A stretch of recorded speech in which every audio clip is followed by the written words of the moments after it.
Bom dia!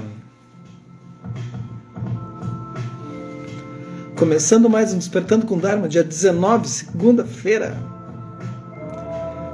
Coisa bem boa.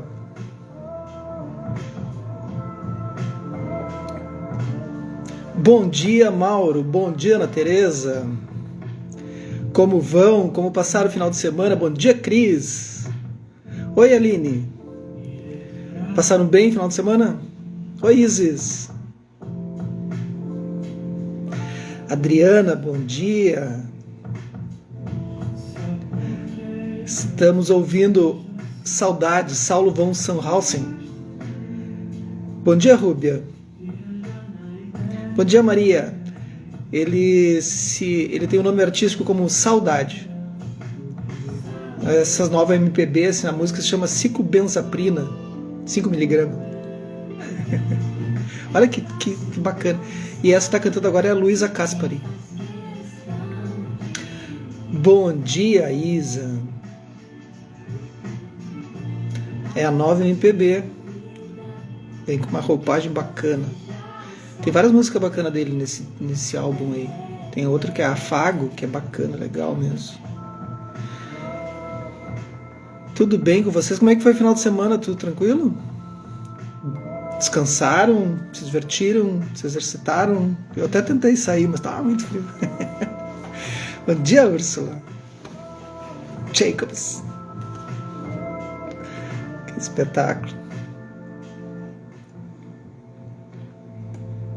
Então vamos lá, vamos começar mais uma semaninha com Despertando com Dharma.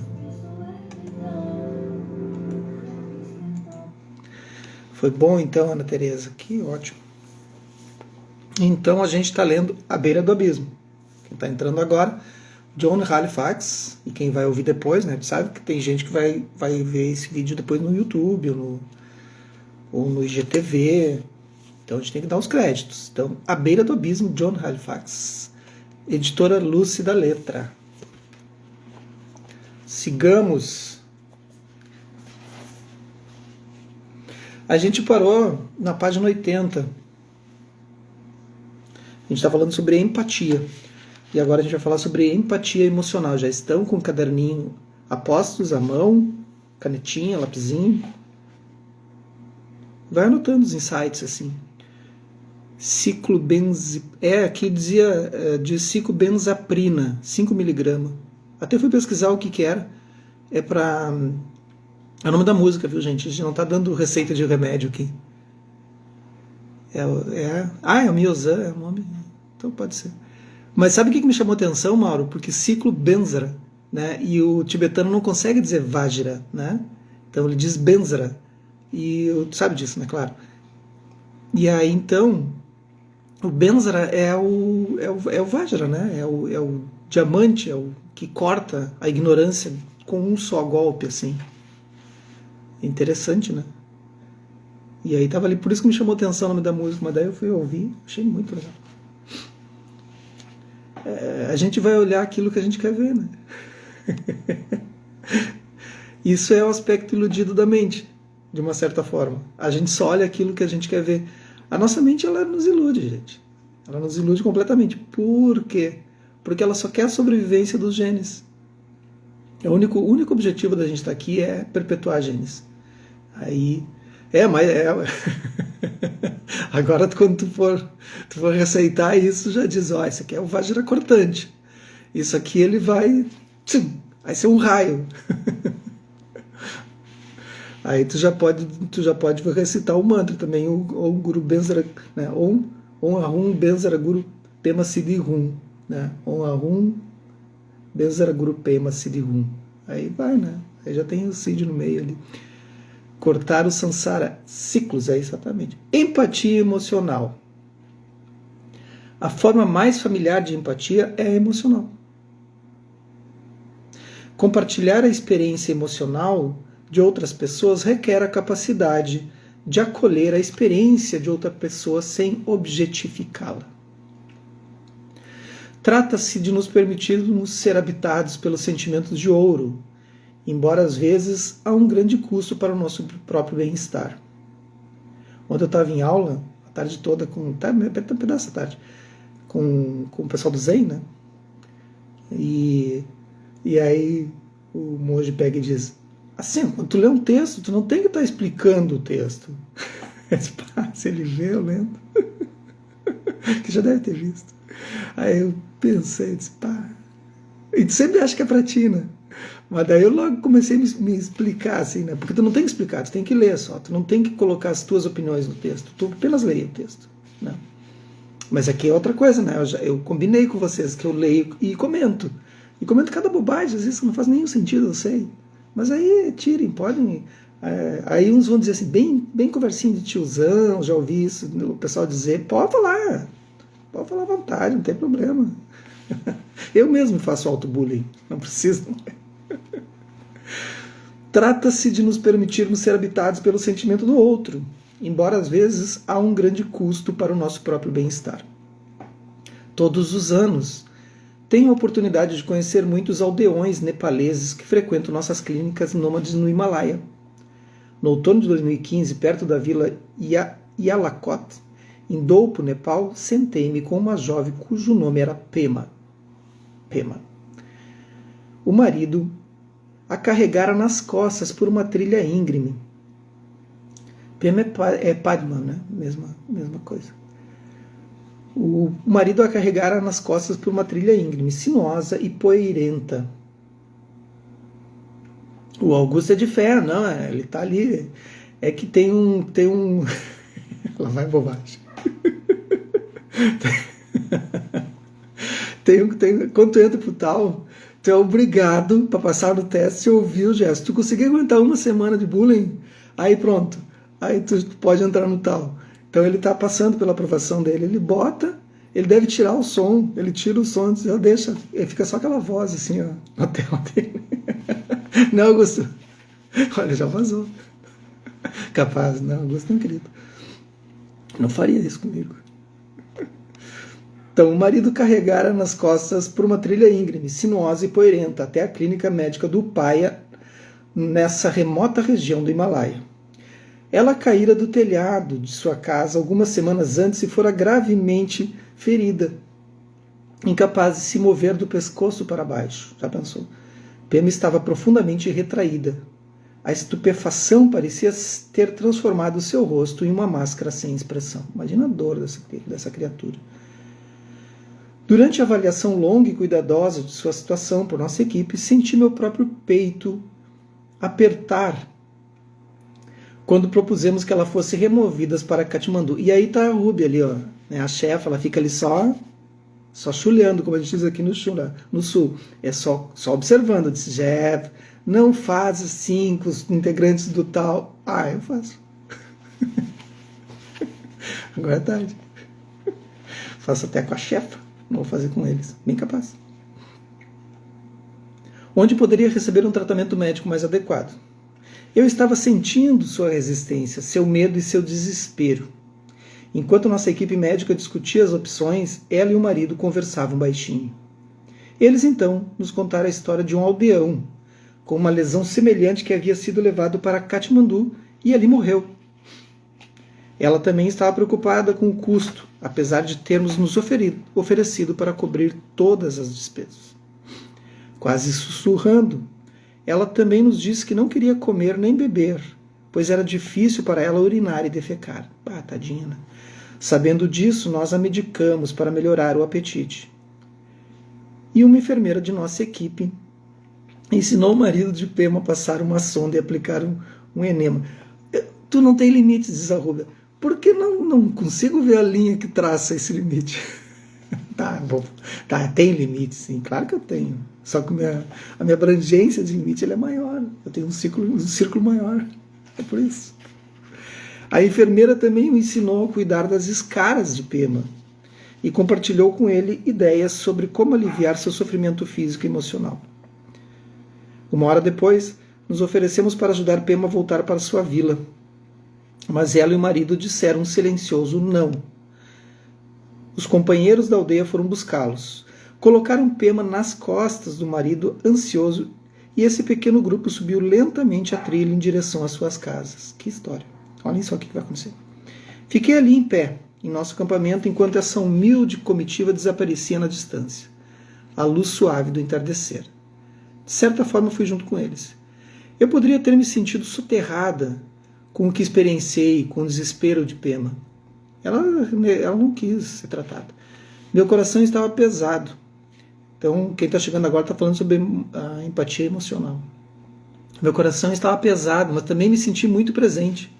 E só tinha um pensamento. Como poderíamos melhor servi-la nessas circunstâncias?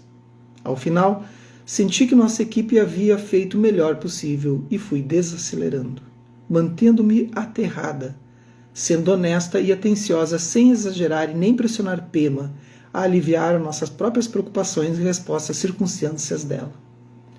Demos a ela ajuda médica que podíamos e apoiamos a decisão que ela e o marido tomaram. Então, ele chega lá, ela tinha caído no telhado, não se mexia mais e ela não quis ser tratada porque poderia morrer. Bom, estava ali praticamente aleijada, né? Então fizeram o que foi possível. Muitas vezes as pessoas chegam pra gente, chegam pra mim, acontece muito, assim, semanalmente, e pede ajuda, né, de alguma forma, assim, alguma aflição, e tu dá todo o caminho. E aí depois, quando acontece alguma coisa, eu guardo as mensagens, porque eu vou ver, assim, como eu respondi, que cuidado eu tive, porque aquele momento ele é precioso, assim, a pessoa chegou até ti, tu tem que ligar todos os teus sinais, né, de atenção e prestar atenção em cada vírgula que a pessoa está falando ou ouvindo. Então eu fico muito atento à palavra, o significado e tudo mais.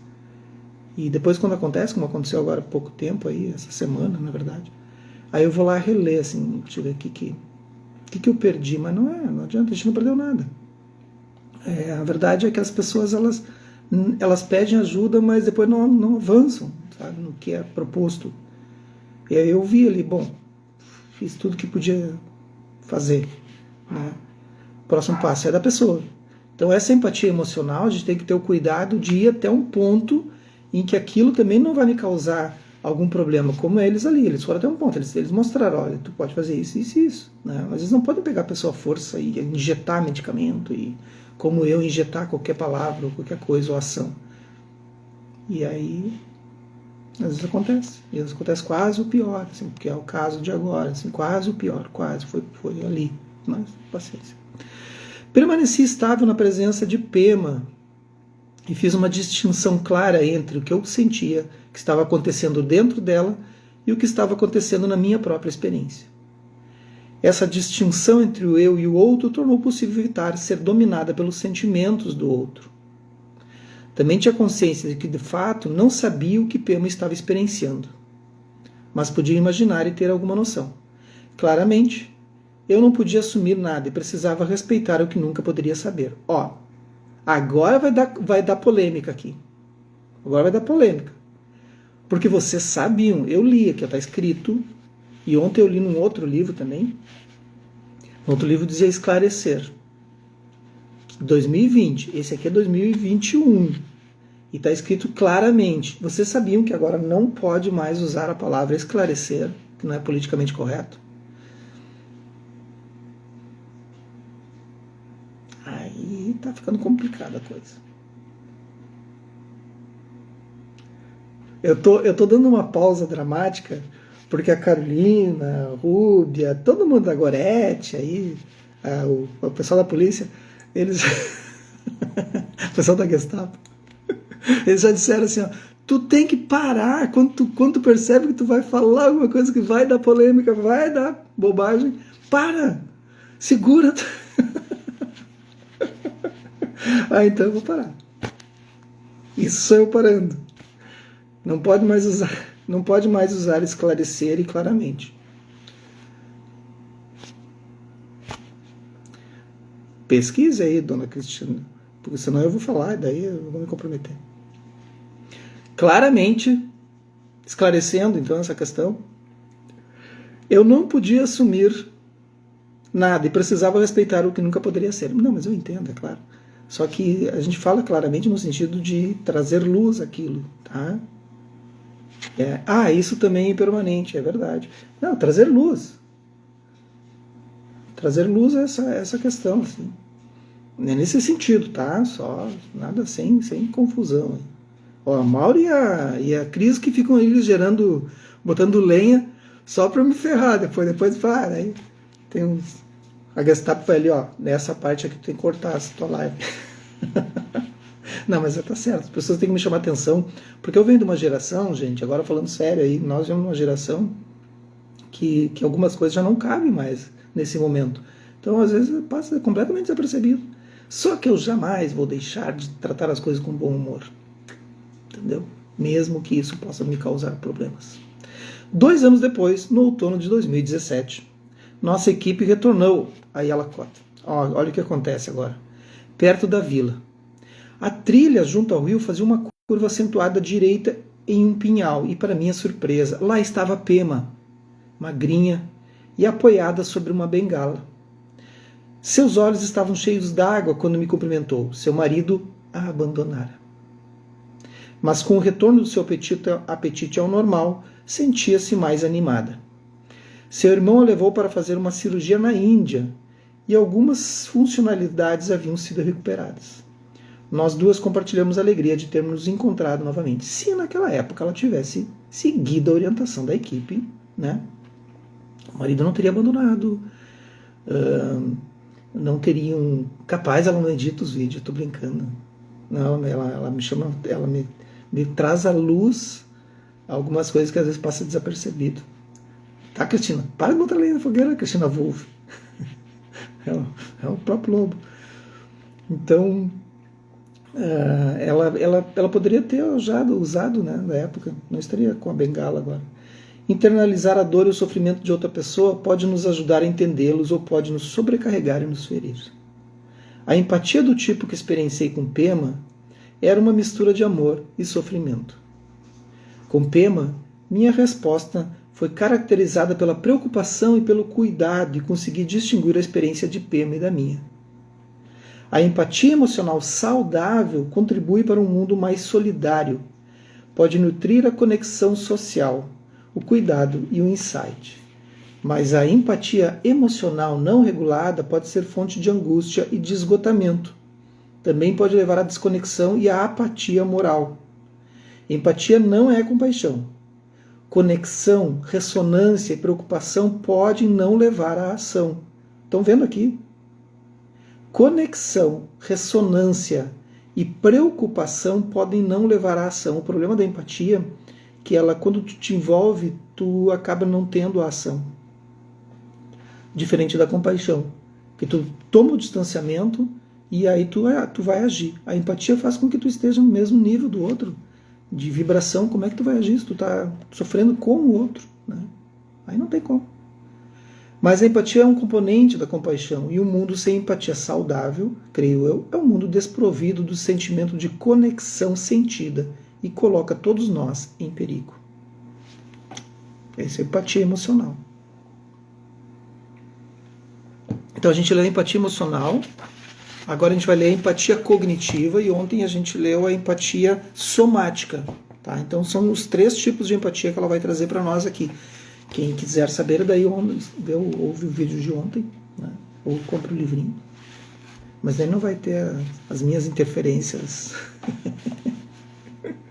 Empatia cognitiva. A empatia cognitiva, também conhecida como tomada de perspectiva ou leitura mental, é frequentemente descrita como nossa capacidade de ver através dos olhos de outra pessoa. Colocar-se no lugar dela, debaixo de sua pele.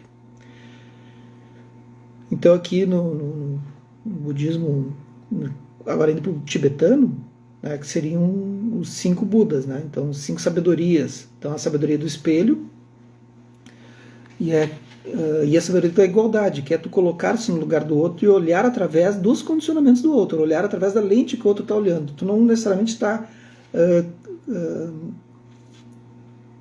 Tu não julga, tu não está de acordo com aquilo que está acontecendo, mas tu fica ali naquela posição. Deixa eu ver o que está causando isso através do teu olhar, assim. E essa capacidade, isso é uma capacidade muito, muito bacana dos terapeutas, tutores e tudo mais, de terem, assim, e de pessoas leigas que trabalham, né, com esse sentido. de se colocar no lugar do outro, sem julgamento, equanimidade. Mas a sensação que tenho é de que realmente expandimos nossa consciência e nossa maneira de pensar, e assim incluímos a experiência de outra pessoa, como se incorporássemos suas visões, modo de pensar, maneira de ver o mundo, sua realidade. Quando a gente faz isso, a gente realmente entende o outro. Embora a tomada de perspectiva seja geralmente uma coisa boa, também pode ser usada para meios negativos, por aqueles que desejam identificar as vulnerabilidades de outras pessoas e usar esse conhecimento para manipulá-las. Perceberam isso? Que também dá para ser usado dessa maneira? No extremo, a tomada de perspectiva pode levar à perda de nosso próprio ponto de vista, da nossa consciência, da nossa bússola moral. Esse tipo de experiência mental pode ter tido algum papel no que aconteceu na Alemanha de Hitler, onde as pessoas começaram a ver a sociedade do ponto de vista do Führer. Só que não saíram, né? Eles entraram e não saíram. Esse é o erro. Né? Tudo tem que ter um cuidado, né? E perderam a independência da sua própria base moral. Ou o que acontece em cultos e até em partidos políticos. Apesar desses perigos, a tomada de perspectiva é uma habilidade importante para se viver em sociedade, porque nos ajuda a ver os outros como indivíduos, em vez de estereótipos ou estranhos.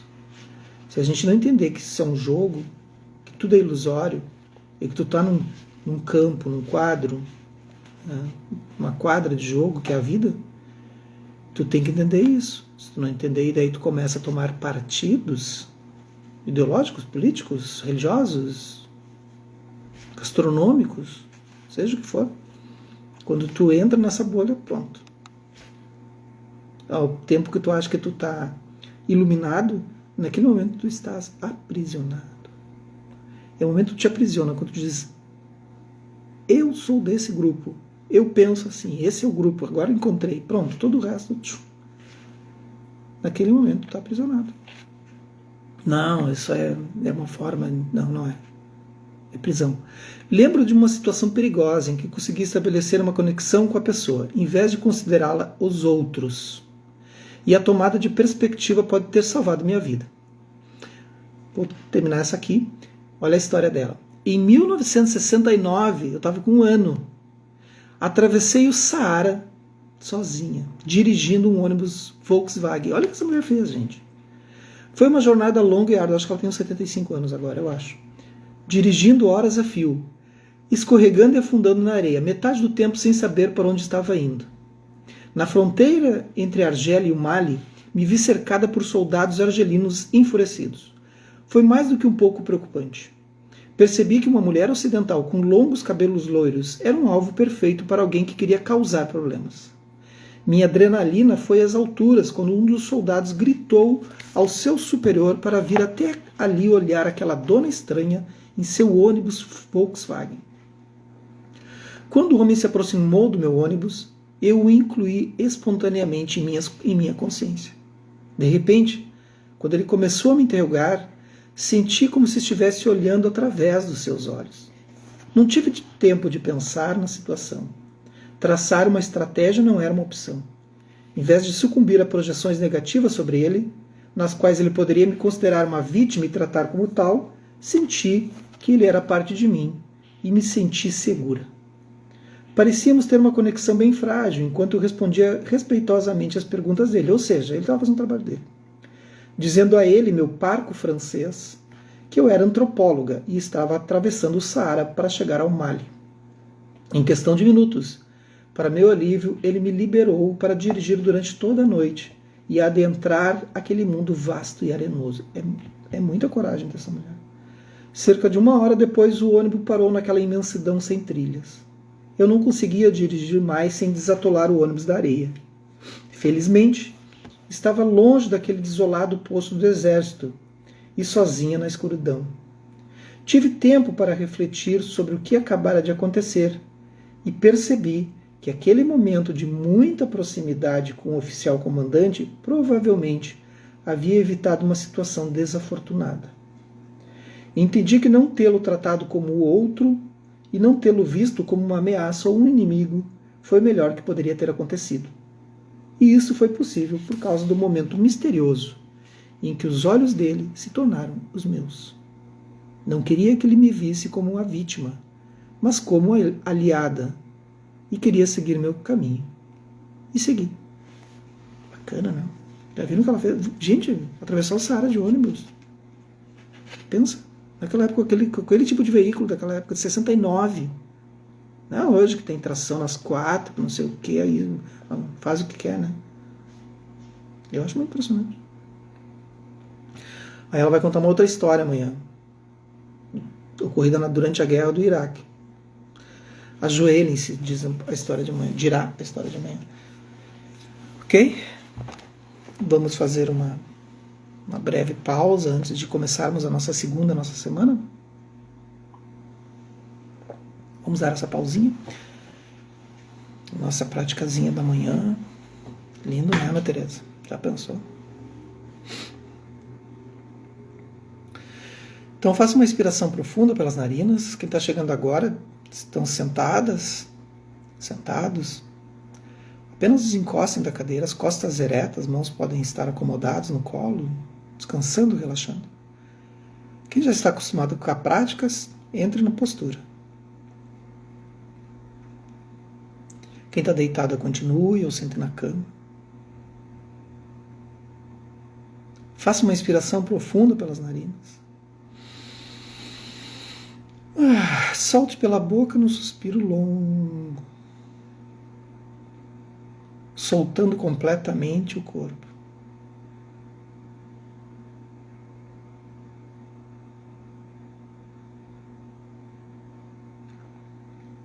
Faça mais algumas se precisar e depois relaxe, retorne, deixando sua respiração normal, no fluxo natural.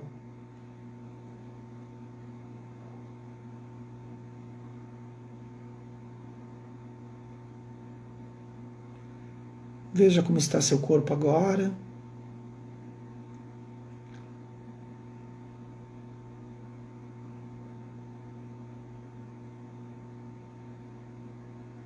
Veja esse veículo que vai te levar para essa semana. Veja como está sua mente.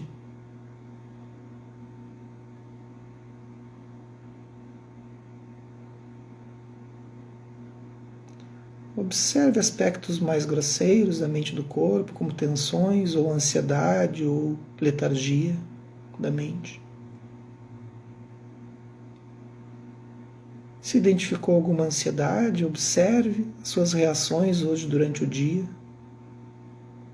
Você já observou o seu veículo que vai usar durante o dia, durante a semana? Então observe como ele está agora, para que não se surpreenda nas suas reações durante o dia, com alguma conversa, com alguma ação.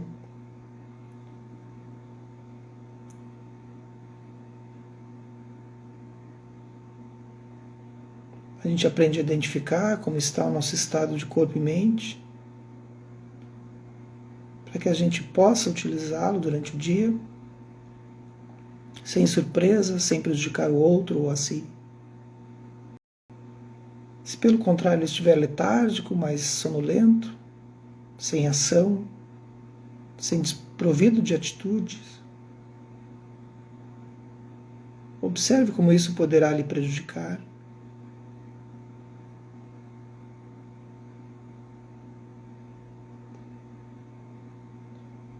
Para mudar qualquer coisa, nosso estado cognitivo de consciência, antes de qualquer coisa é preciso identificá-lo. Aprenda a identificar o que está sentindo. Esses breves minutos, todas as manhãs, várias vezes por dia. Pare, faça uma inspiração profunda, solte.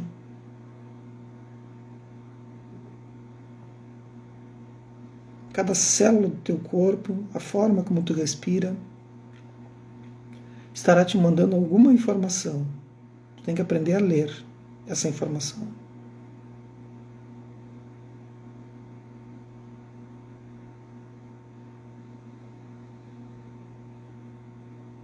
Se tu aprenderes a ler, não vai te surpreender durante o dia com as tuas ações.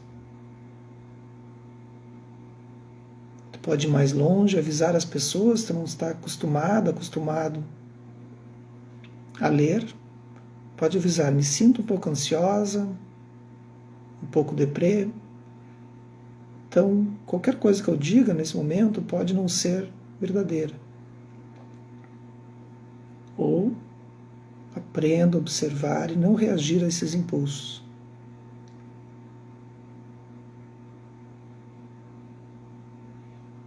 Façam isso durante o dia, hoje, a cada momento.